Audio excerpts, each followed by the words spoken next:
بە پێی نووسراوێکی ڕاکان جبوری پارێزگاری بە وەکالەتی کەرکووک کە ئاڕاستەی هێزەکانی دژە تیرۆر و پۆلیسی ئیتیحادی کردووە داوایان لێ دەکات ئیش و کار و چالاکی سەرجەمە و ڕێکخراوە ناحکومیانە لە کەرکووک ڕابگرن کە سەر بە هەرێمی کوردستان و وڵاتی بەغدادیان نییە. سەرۆکی کۆمەڵی هیوای عێراقیش دەڵێت فشار لەسەر ڕێکخراوە ناحکومیەکان هەیە ستافەکانیان لە کارمەندانی کورد و عەرەب و تورکمان یەکسان بکەن بە پێچەوانەوە لەلایەن ئیدارەی کەرکووکەوە سزا دەدرێن. نسبەتە تا ئەو ڕێکخراوانەی کە لەسەر بەغاش کە تەسجیل کراون ئێستا بێ جارێکی تر تەسجیل بکرێنەوە لە بڵین پارێزگای کەرکووک لەبەرەوەی هەتا بزانن ژمارەی کورد و عەرەب و تورکمانی چەنە.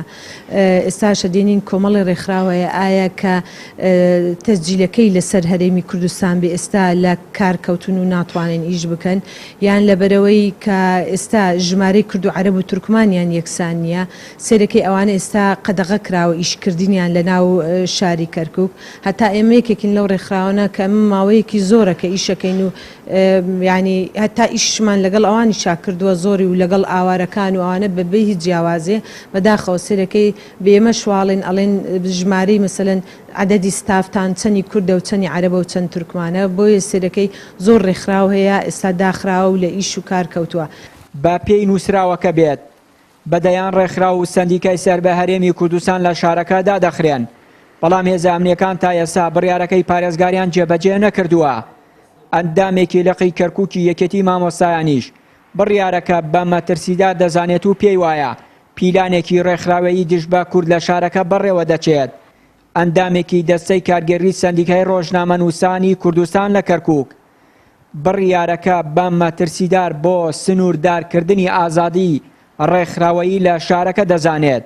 شەپۆلێکی دژە کورد یاخود دژەنەتەوەی کورد دەستی پێ کردووە لە شاری کەرکووک بە بەرچاوی هەموو حیزب و لایەنە سیاسەکانەوە. ئەمە هەردوو لایەنی دەسەڵاتدار باش ئەیزانن کە ڕۆژ بەڕۆژ شاری کەرکووک بەرە و خراپی ئەچێ بەو بە زەرەری کورد ئەشکێتەوە.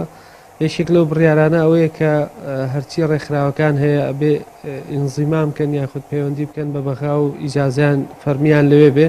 ئەمە کارێکی خراپە، ئەمە سەرە کێشێ بۆ ناکۆشی سیاسی و ناچەبایی ڕێکخراوەی و تەنانەت کۆمەڵایەتیش.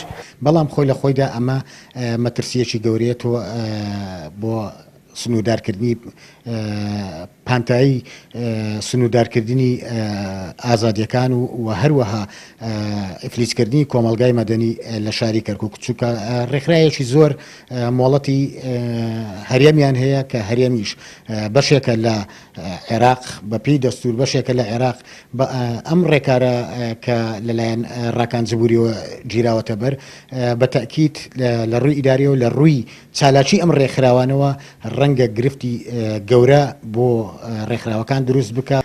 لە دوای دەست بەکاربوونی وەکو پارێزگاری کەرکووک بە وەکالەت ڕاکان جبوری کۆمەڵێک بڕیاری دژ بە کورد لە شارەکە دەرکردووە و لەو هەنگاوانەش تا ئێستا بەردەوامە.